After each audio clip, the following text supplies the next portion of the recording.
চট্টগ্রামের কর্ণফুলী উপজেলার ৫ ইউনিয়নে জন্ম ও মৃত্যু নিবন্ধন এবং প্রশাসক হিসেবে ইউএনও ও এসিলেনকে দায়িত্ব দেওয়ার পর গত ৬ মাসে জন্ম নিবন্ধন সহ সনদপত্র বিতরণে প্রায় ১,৮৩,০০,০০০ টাকা লেনদেন হয়েছে বলে দাবি ইউনিয়ন পরিষদ সংশ্লিষ্টদের। তবে তারা প্রকাশ্যে এ বিষয়ে মুখ খুলতে নারাজ। এতে সরকারি ফির বাইরে অতিরিক্ত অর্থ আদায়ের অভিযোগ উঠলেও সরকারি কোষাগারে ফি বাবদ কত টাকা জমা দেওয়া হয়েছে তার সঠিক তথ্য দিতে রাজি হননি পরিষদে নিযুক্ত প্রশাসক ও প্রশাসনিক কর্মকর্তারা। অথচ এ বিষয়ে ব্যবস্থা নিতে লিখিতভাবে এসিলেনকে জানিয়েছেন নিবন্ধক কর্মকর্তারা, কিন্তু রহস্যজনকভাবে নীরব ভূমিকা পালন করতে দেখা যায় প্রশাসকদের।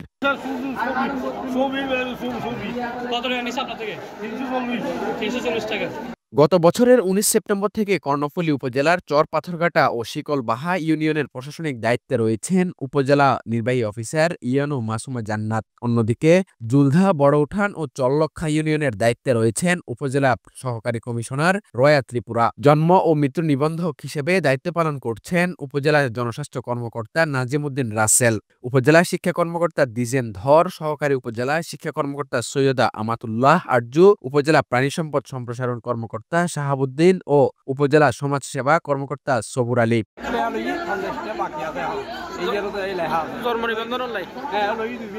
৫ ইউনিয়নের ডিজিটাল সেন্টারের উদ্যোক্তা হিসেবে রয়েছেন তুহিন, মিঠুন, জনি, হোসেন ও লিজা নামে ৪ যুবক ও ১ তরুণী। তাদের নির্ধারিত বেতন না থাকলেও সার্ভিস চার্জের নামে দৈনিক গড়ে ১০,০০০ টাকা আয় করার অভিযোগ রয়েছে। নাম প্রকাশে অনিচ্ছুক এক উদ্যোক্তা বলেন, অনেক স্বপ্ন নিয়ে ইউনিয়ন পরিষদের ডিজিটাল উদ্যোক্তা হয়েছিলাম। সত্যি বলতে মানুষের কাছ থেকে অতিরিক্ত কিছু টাকা নেই, কিন্তু এই টাকা আমরা একা ভোগ করি না। উপজেলার কর্মকর্তা সহ অনেককে এ টাকার ভাগ দিতে হয়, যা বলা যাবে না।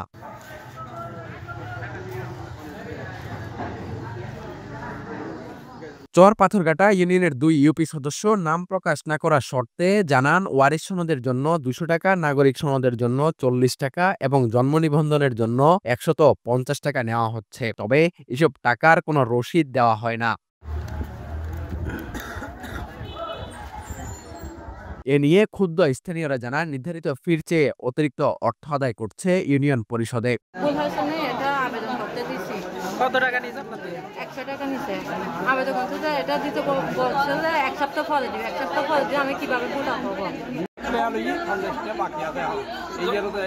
জন্ম নিবন্ধন অনলাইন। এতদিন লাগে একটু ওয়ারিশ সনদের জন্য ২৭০ টাকা দিতে হবে।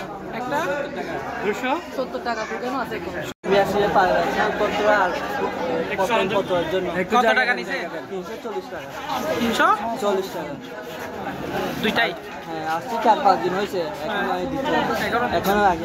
অভিযোগ রয়েছে ইউনিয়ন পরিষদের প্রশাসনিক কর্মকর্তা, ডিজিটাল সেন্টারের উদ্যোক্তা, গ্রাম পুলিশ ও অন্যান্য কর্মচারীরা অতিরিক্ত অর্থ ভাগ করে নিচ্ছেন। এমনকি কর্ণফুলীতে রাত ১০টা থেকে ১১টা পর্যন্ত সরকারি অফিস খোলা রাখা কতটা বিধিসম্মত ও নিরাপদ তা নিয়েও প্রশ্ন উঠেছে।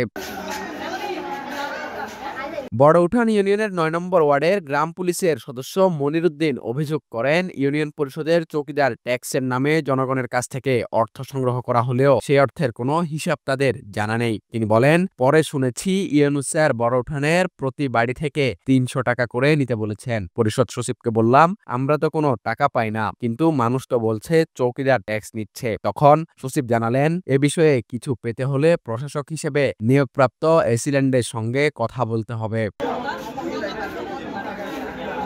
এসব বিষয়ে বড়উঠান ইউনিয়ন পরিষদের প্রশাসনিক কর্মকর্তা পঙ্কজ দত্ত বলেন, আমি সম্প্রতি এই দায়িত্ব গ্রহণ করেছি এবং সর্বোচ্চ সততা ও নিষ্ঠার সঙ্গে জনসেবা দেওয়ার চেষ্টা করছি। প্রতিটি নাগরিকের সমস্যা গুরুত্ব সহকারে বিবেচনা করে তাদের যথাযথ সেবা দিতে প্রতিশ্রুতিবদ্ধ। কিন্তু নানা অভিযোগ প্রতিদিন আমিও শুনছি।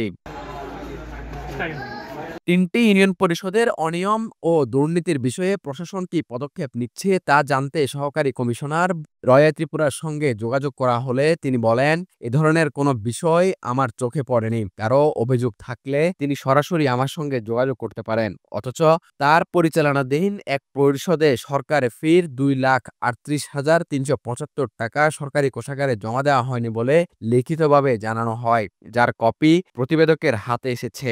এছাড়া মাসিক সভায়ও উত্থাপিত হলেও ইউএনও এসিল্যান্ডের নজরে পড়েনি। এ বিষয়ে কর্ণফুলী উপজেলার নির্বাহী অফিসার মাসুমা জান্নাতের কোনো মন্তব্য পাওয়া যায়নি। স্থানীয়দের দাবি, তিনি সাংবাদিকদের প্রশ্ন এড়িয়ে চলেন বলেই কানাঘুষা রয়েছে।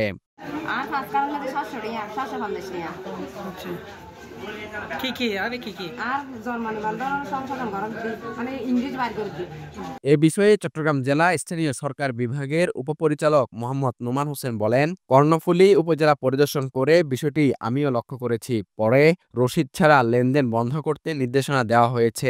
নীতিমালার বাইরে নাগরিক সেবা প্রদানে টাকা নেয়ার সুযোগ নেই। অভিযোগ প্রমাণিত হলে ব্যবস্থা নেওয়া হবে।